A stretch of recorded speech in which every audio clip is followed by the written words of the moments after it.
Assalamu alaikum, class 6.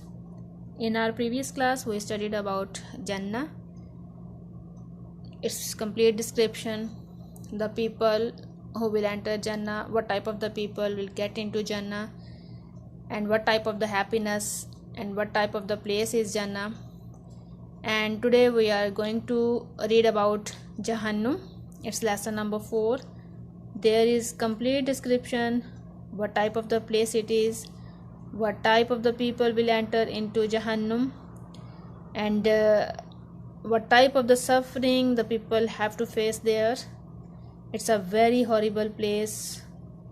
Just like Jannah is out of our imagination, the same is here. Jahannam is also out of our imagination. Just like Jannah, that is also a reality, Jahannam is also a reality that we have to face. It has its existence. We have a deep belief in it.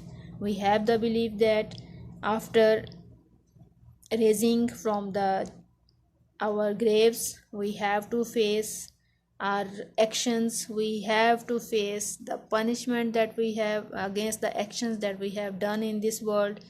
And according to our actions, we have to get the reward, Jahannam or Jannah. So let's start our lesson and see what's the description of the Jahannam is given here. Jahannam is an abode of fire. It has been prepared for those who deny Allah, associate partners with Him, and commit sins. So what type of the people will enter Jahannam? First of all, the people who are disbelievers, who are called mushrik, who do not believe in Allah or who associate the partners with Allah Almighty. They do not have the belief in oneness of Allah Almighty. Their abode will be Jahannam, and they will be forever and ever in Jahannam. As in the previous lesson we have studied that the death will be killed, will be slaughtered after the people will enter Jannah and Jahannam, and then the people will not die. They have to face punishment forever and ever. There will be eternal punishment. And the people who are believers but who disobey Allah Almighty, who do not obey Allah, who do not do as Allah Almighty has told them to do, and they commit the different sins, smaller sins or bigger sins, they have to face also the punishment. So as there are different stages of Jannah, we studied about it, different ranks in Jannah, and it also has the different gates. In the same way, Jahannam has also the different gates, and there are also the different varieties of punishment available for the different people who just committed different sins. Allah describes Jahannam in many verses of Quran. It is a blazing fire whose fuel is man and stone. Who will be the fuel of Jahannam? Just imagine the man, they will burn and they will be the fuel of Jahannam, and even the stones. And what will be the food of the people who will be there? There is the food of special plants. Their name are dhari. These are thorny and bad smelling plant. And secondly, they will get ghislin. It's the full pus of the wounds, quite smelly material. And zakum, it's also a bitter thorny tree. And what they have to drink, it's boiling water. Can you imagine? Can any person can drink a boiling water? Can any person can eat such thorny and such type of the plant? Nobody can imagine. So, and what type of the garments they have? They will wear the garments made of fire. There would be fire and fire all around. Nothing to escape. Nobody can escape from that fire.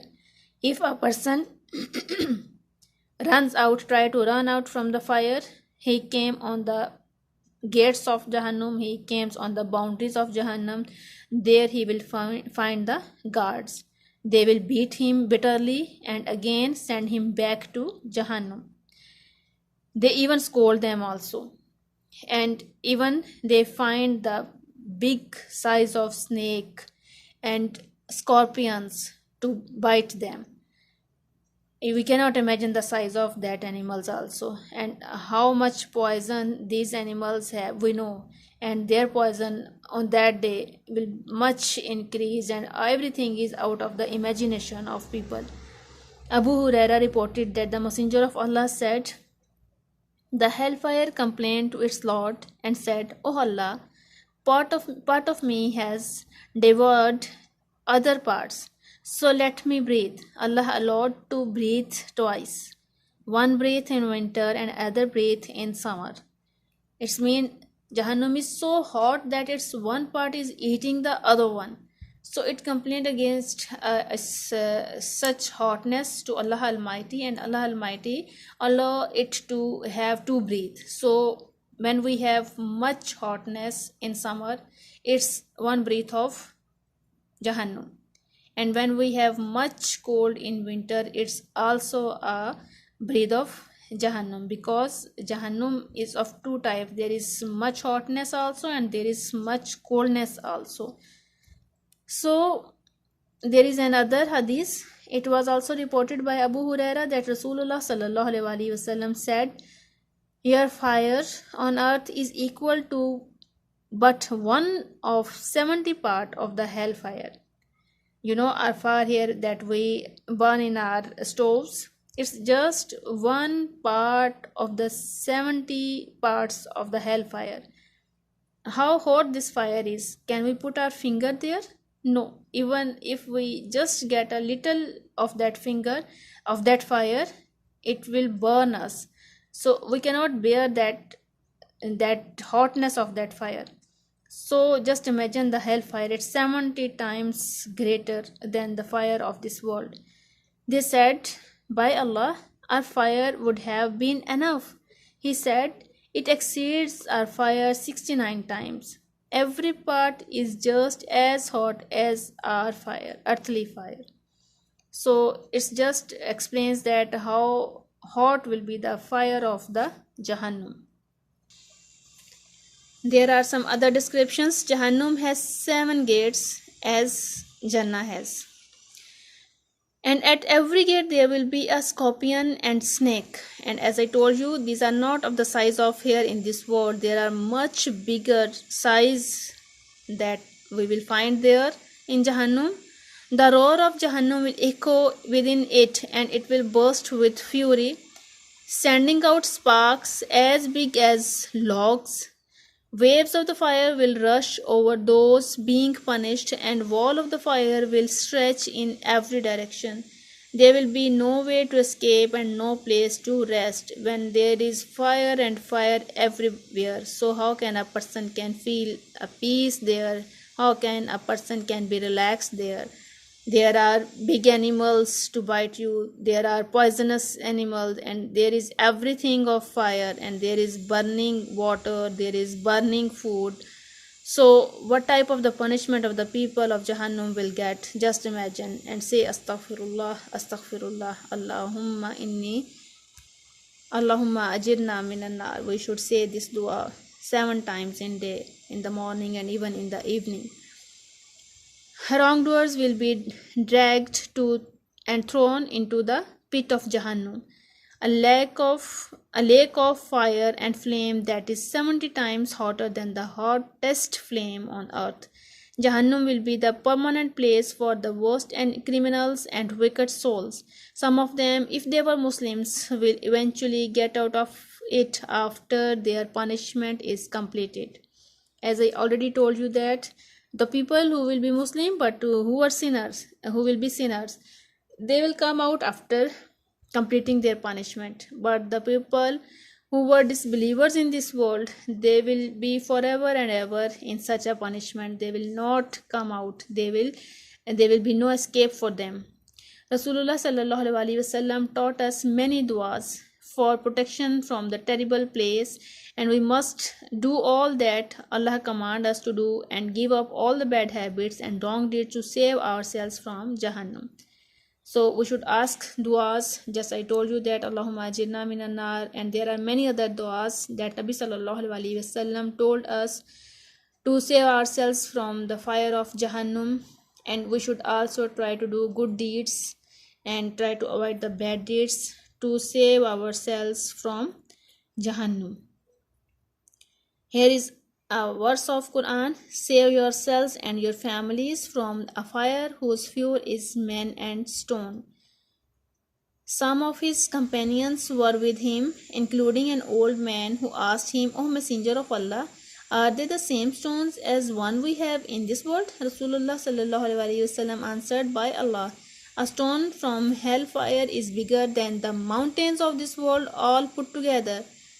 Just imagine all the mountains of this world, if put together, there will be a stone of hellfire. How much bigger of the size, and it will be a part of fire. It will be turned into fire, and among such bigger stones will be human beings. So what will be the condition of the people at that time? May Allah save us. May Allah save us. The old man swooned with fear. He was fainted with fear. Rasulullah sallallahu alaihi wasallam put his hands on his heart and found him still alive.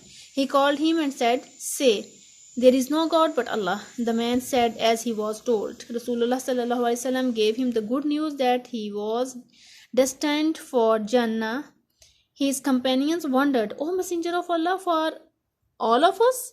He said, yes, Allah the Exalted says, that is for those who fear standing before me and fear my punishment. It's mean the Jannah is for those who fear Allah and fear his punishment. So you can say that only for this? Yes, only for this, because this is the root cause of all the good deeds, and it's the root cause of avoiding all the bad deeds.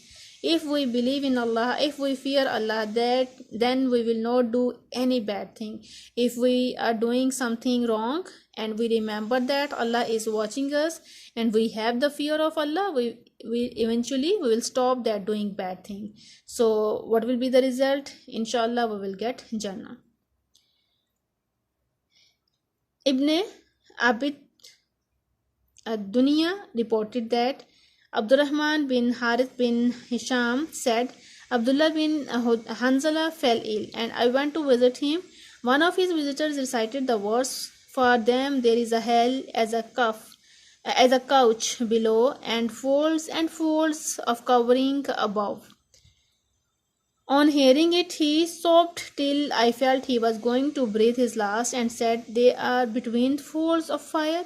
Then he stood up. One of the visitors advised him to sit down, but he said, the remembrance of hell prevents me from sitting in comfort while I may be one of them. Such was the fear of Sahaba Karam Raziyallahu Anhuma. We know that how much pious people they were, but they have such a fear of Jahannam. And we just a common people. We don't do such good deeds, but how we are fearless about the last day and about Jahannam. We very frequently commit the mistakes. We very frequently commit the sins. So we should be very much conscious about our last day and our life. We should say du'as to save from such an end. And we should ask frequently from Allah Almighty for our hidayah, because hidayah is only the thing that is granted to you when one person demand it, when one person pay for it. All other blessings of Allah are for all the people, but only the guidance, the right path is only granted to those people who do dua for it. So always do dua, make it a part of your dua.